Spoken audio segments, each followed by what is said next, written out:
Hi everyone, and welcome to the Save the Crafty YouTuber video hop. This 5-day event, organized by Justine Hovey, celebrates card makers, and we help each other reach monetization goals. Simply watch, thumbs up, and consider subscribing. So there was a list of our wonderful sponsors, and today I'm going to be showing you an idea of how to create a card with no stamps. So to begin, I just have a couple of coloring books I got from the dollar store. And I'm looking through for small images that will fit on an A2 size card. And the A2 size card is just the standard 4 1/4 by 5 1/2. And so I found this little mouse image that I thought was really cute, and I think it will fit on an A2 size card if I orient it properly. And the sentiment there is what I'm going to use.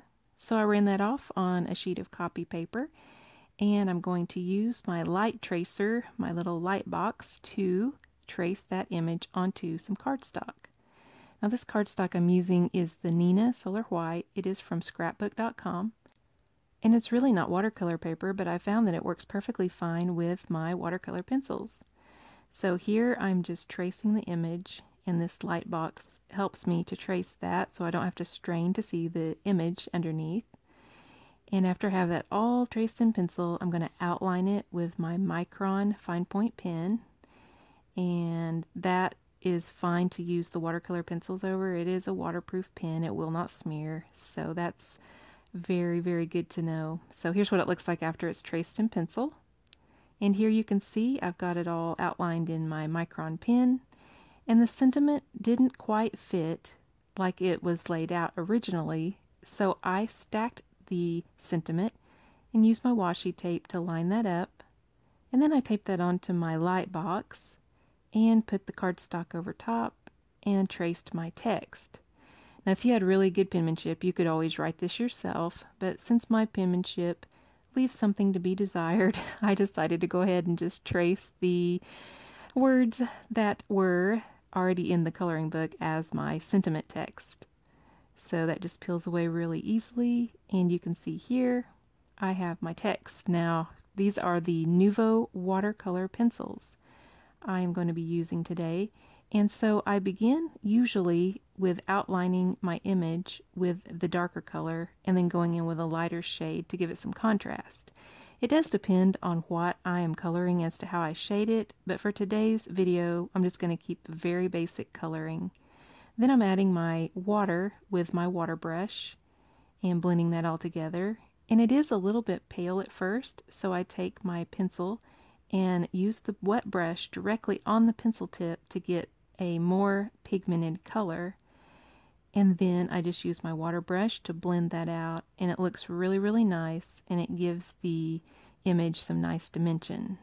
Again, you can see here on the little red hat, I'm just going around the edges, and I'm going to deepen those with a little bit of the pencil mixed with the water just to enhance the edges.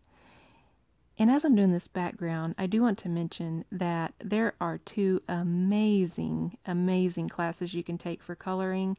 One is Sandy Allnock. She offers amazing classes. She teaches different color theories and how to use Copics, how to use colored pencils. She has all different kinds of classes. And then Kit and Clouder is also another wonderful class to take, where she shows you how to do shading and things of that nature. Both classes are amazing. They show a variety of techniques and ways to learn art so you're not intimidated. It's very, very, very helpful when learning to color and learning to shade your images. So now that I have this background image finished, I'm going to go ahead and blend that out with my water brush.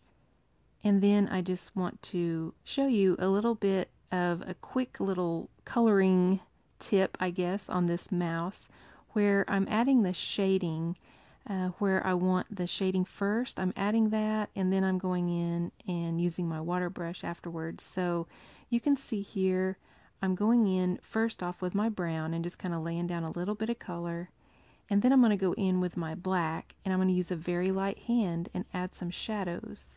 So you see there under his arm, behind his little cheek there, under his hat, and on his legs, I'm adding some shadowing. And I'm just going to go in with a water brush and blend that out.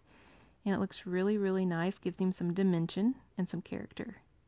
Here I'm showing on the flooring and on the wall how I have shaded, and that just gives you an idea as to where I am laying the color down a little bit thicker and darker, and where I'm leaving it a little bit lighter to add some highlight. What attracts the eye is contrast, so you do want those light spots and you do want the dark spots. And so again, I'm just blending that out, and the watercolor pencils are really, really nice for beginners, especially because they are quite forgiving. And so you can just sketch out what you want first and color that in. And to finish off this card, I'm adding some glitter glue or stickles. These aren't really Stickles brand, but it's the same premise, and I'm just going to add a little bit of detail there. And I added some more background detail, and I have a finished card. So I hope you enjoyed learning how to make a card without any stamps at all. So remember I said I was having a giveaway. Well, I am going to be offering a $25 gift certificate to scrapbook.com, and they are generous to donate this for you, so be sure to let us know if you are USA or international. This drawing is open internationally.